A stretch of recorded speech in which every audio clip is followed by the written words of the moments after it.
I always look forward to this event. It is one that has actually been in existence for 9 years, right, Jerry? I think it is 9. I looked back at my notes and I thought it would have counted 9. And I always like to tell the story is that I was the curator of education at the time, and Jerry came to me and said, hey, I've come across this great poetry and I think we should try and offer it at the museum. And I was like, okay, just share it with me. He's like, it's ekphrastic poetry. I was like, what? And so Jerry walked me through it, and we decided that we thought it would be a great kind of intersection of language and art. And this is obviously our 9th year, and we keep saying, and I am always so hopeful, and I keep hoping we'll get more people. It's always been steady, and we're working really hard on how we can make it a bigger reach, because it's so fun. And I have found some of my favorite pieces have these poems connected to them from this competition. There's one called Tea Time, and this guy wrote it, and he talked about this woman breaking up, and she's got this tea, and then at the end he says, and then she has whiskey in her cup. And so every time I see that painting, I'm like, oh man, she's got whiskey in her cup. So I always think there's so many great things that come from other people's ideas, because that's what art is about, is the eye of the beholder and the eye of the language, right? So thank you for coming. Thank you for participating. We really appreciate everyone extending themselves to be part of this. There is next to the poems by the works of art that were chosen, there are QR codes in which the poet reads the poem to whoever's listening, which I think is a great connection to that piece, to hear the voice of the author. So those are up right now. Heather got those up, and Lee, so that's great. And those will be up through the summer, probably about till Labor Day is what I imagine. So that'll be a nice connection to the artwork. So if you send someone this way, let them know that the work is up. The staff and the Art Talks Back Committee picks pieces. We were doing 10 pieces. We shrunk it to 5 this year to try to make it a little more manageable, and getting our feet back wet into programming, obviously from a couple years off on COVID. But a couple pieces this year were our new John Sloan piece, which is Nude in Windsor Chair. Our Arthur B. Davies piece, Dryobe and Her Handmaidens. Oh, sorry. There's pictures. I forgot. There's pictures. Look at it. Which is even better. The Handmaidens here, and this Sloan and the Handmaidens are both new pieces to our collection. Obviously not new in their making. Winfred Rembert, Yellow Rose, which happens to be one of my very favorites. Winfred became a close friend of mine as I got to know him and his family, and a wonderful artist. And this is Yellow Rose. This is one of 2 pieces we own by him. Katrina Urata Weintraub, and we decided that we would pronounce it Weintraub because it says she's American and she's not German, not Weintraub, but we went back and forth on it. So, and then lastly, Jason Quignow's Infinity Flow. Jason is a Native American artist who we've had some phenomenal pieces from, so I was so excited to see this one included as well. We try to do a mixture of painting and sculpture, so that it's a kind of a mix of medias, and that people can choose what pieces draw them in. So, but again, thank you, and it's my pleasure to introduce Heather Polacco, our Curator of Education, who made all of this happen.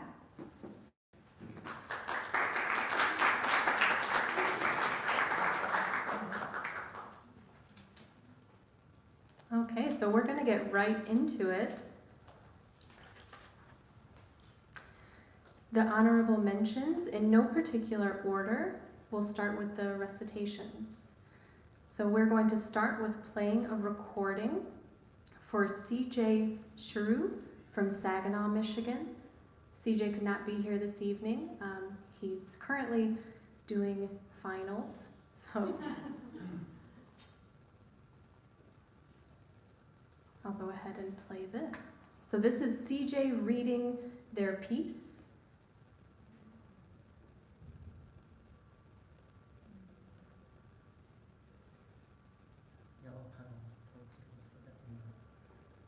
Sorry, that's really quiet.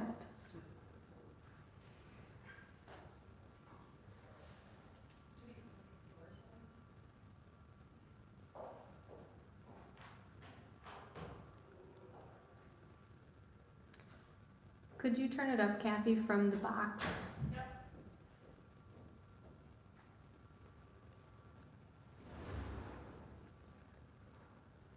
Is it on the? It's on the projector, I believe. Wish, prayer. Yellow petals, toadstools, forget-me-nots, overgrown. Ring the rabbit rag down, stitched by your great Aunt Iris, who knew memories, bright as glass, bring blossoms. Seated in mottled shade, you peruse Pat the Bunny. I distract with snowdrop, lamb's ear. We practice counting, yellow petals, toadstools, forget-me-nots, overgrown.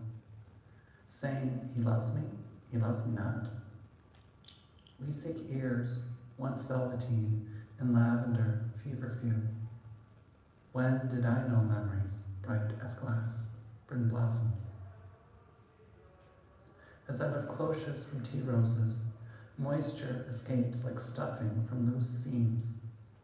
You collect the more colorful, yellow petals, toadstools, forget-me-nots, overgrown. Inhaling no more tears, I pick daffodils to press between Daniel, Joel, Amos, though binding may split with this new memory, bright as glass. Bring blossoms, little one, columbine, calendula, from spring's dust. And then, each fall, plant for me remembrance, rue any yellow petals. Forget me not when you're older, grown, and know that memories, bright as glass, bring blossoms.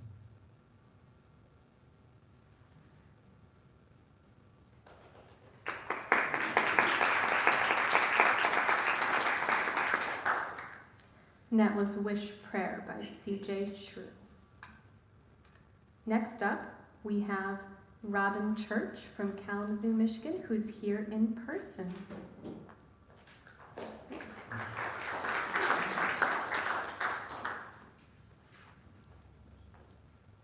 Is that tall enough for you? I think so, thank you. Yellow Rose, based on the same name of the work of art by Winfried Rembert. They wake at dawn to trample down the dirt with their bare feet, to beat the forceful sun, long black sacks slung over shoulders, fingers bled by hard bowls pinching off ripe lint, women and men stooped by 3-foot plants, wearing bright clothes made from what they pick. They sweat their songs, sweet chorus when the rays come down. Some climb up higher until everything is hazy with heat and they can gaze down to help them forget how little they make, how heavy the sacks, relentless cotton breaking their backs.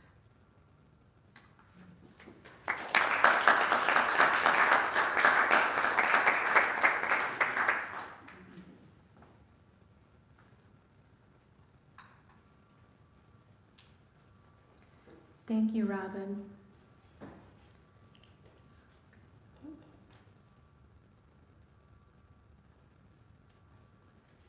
Okay, up next, we have Lakshmi Narain, and she is here available via Zoom.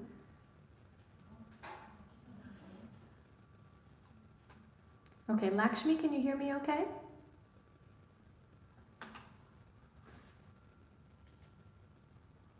I wrote a poem inspired by Jason Pignot's sculpture, Infinite Flow.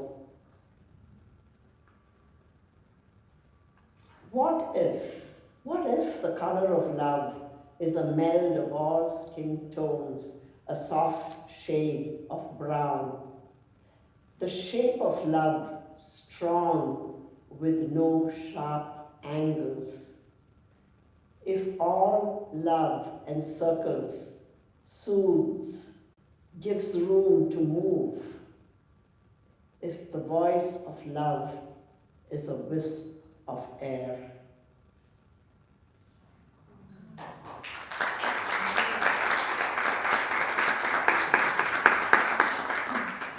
Thank you very much, Lakshmi.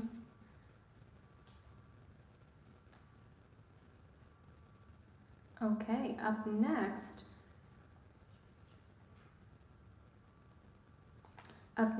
we have Kelly Scott Franklin from Hillsdale, Michigan.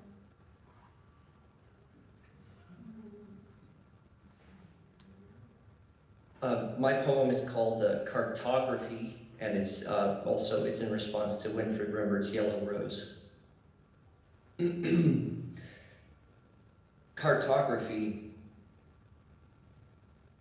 The flesh of Winfried Rembert had a map to all the places no one wants to go. Look at the lines, abrasions, cuts, no scrap of skin without some kind of scar to show. 7 years hard labor on a bad rap left chain galls, the crater, a rifle blow, his knuckles bowl sliced by a cotton row, while marks of time and one man's hook blade overlap. But Winfried took wrinkles, rope burns and seams, and traced them out in blazing yellow light, the red of blood, deep grass greens, blues so bright. He did what some artists can only dream. Bent to his workbench with an ivory knife, carving dead leather into his uncharted life.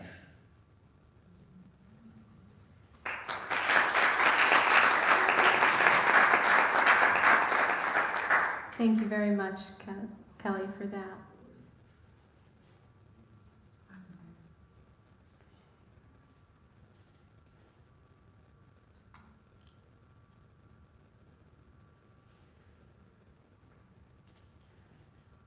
Okay, so those were all of our honorable mentions, and next up we have in third place Justine Defever from Howell, Michigan. Come on up.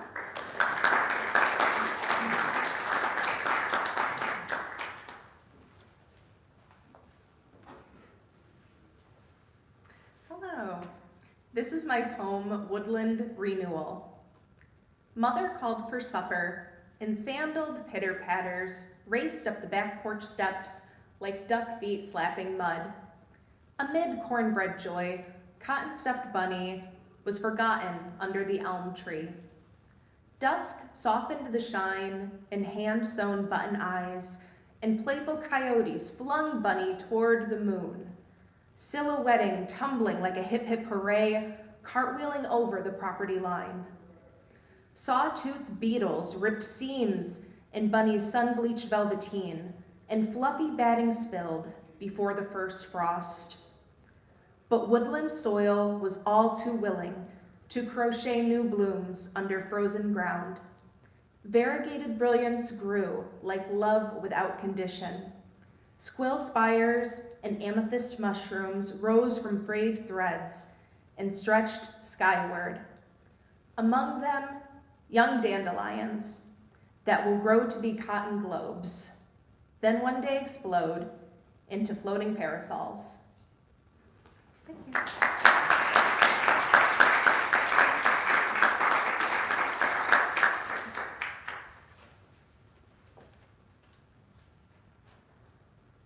All right, in second place with Infinity Flow, we have Elizabeth Korlikowski.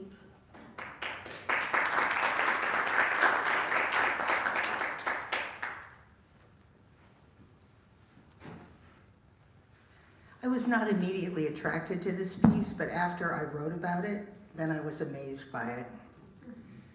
Infinity Flow. Sinuous ampersand. Eye of the ribbon's loop that says we remember treble clef and the $sign, capital S as in Samak, and the snake wound around the tree, curve of the mother's head adoring her newborn, the paths we took to arrive here now, a loose knot binding air, orbital path of democracy, roller coaster of feelings, a ring almost on a finger, eye of the needle where a spoon isn't, where an embrace is. This can't be limestone.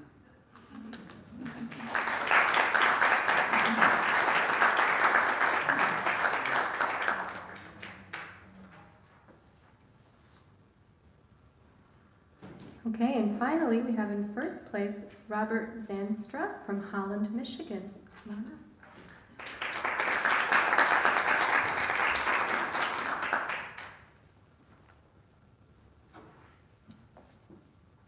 Thanks. I'm so grateful to hear all these wonderful poems. Thank you, everyone.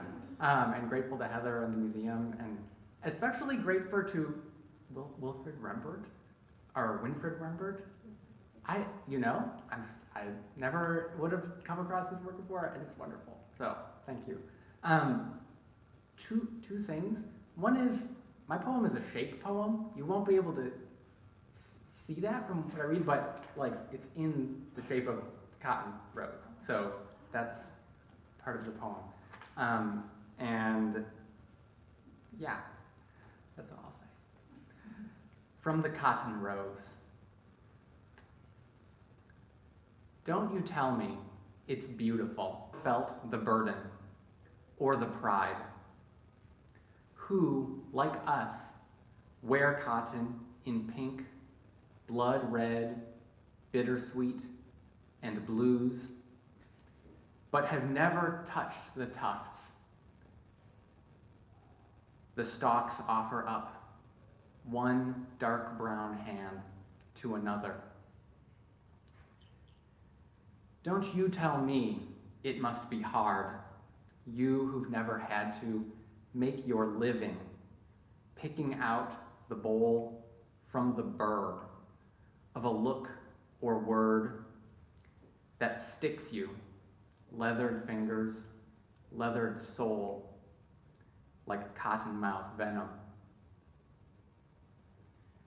Don't you tell me what you see, you who, like Moses, as the Lord passed by, see only our burlap backs and hands, until we turn at the top of the endless field and look you in the eye. Don't you tell me we're strong, you who've never walked or crawled, sunrise to sundown, cotton-mouthed, under the overseer sun's hot yellow rays, reaching down into these rows, as if they were lashes on the end of a whip. Don't you tell me about struggle, you who call overreach what we call overcoming, reaching over these rows, over the bars of bondage, towards each other, toward the freedom that binds our wounds and bonds us and is our bond. Don't you tell me about soul, you who sing our songs, whose songs we also shout in call and response. Our aching, sweating bodies are more than augers, belts, or cogs. They're the notes in the spirituals and gospel songs we groan, intone, and clap along. Don't you tell me about hope, you with eyes to see. Once these rows have vanished into our bodies, as they reach and twist and step and sway, then the Lord will come, and even heaven's cotton rows be paved with gold. Come alongside us at the dewy green margin of the field. Let the red earth dust your feet, your fingers. There's work to do. Join us.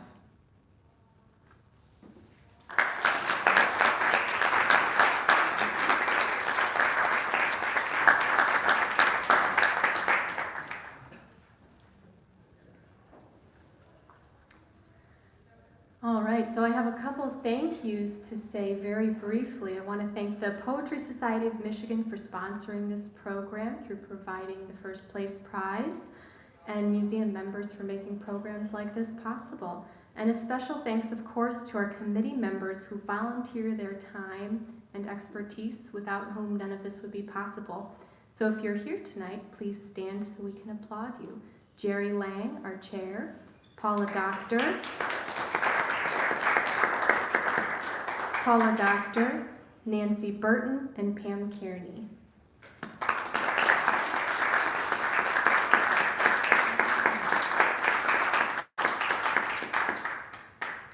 I knew one of them couldn't be here tonight because she's in Portugal having fun, so rough, it's rough. We miss her greatly. All right, so thank you all for coming tonight, and let's have one big round of applause for all the poets reading.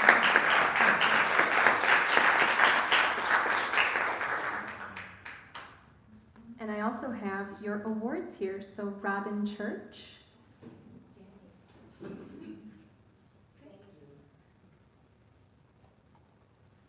Justine.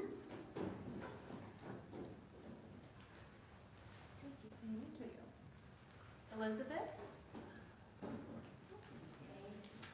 And Robert. Thank you so much.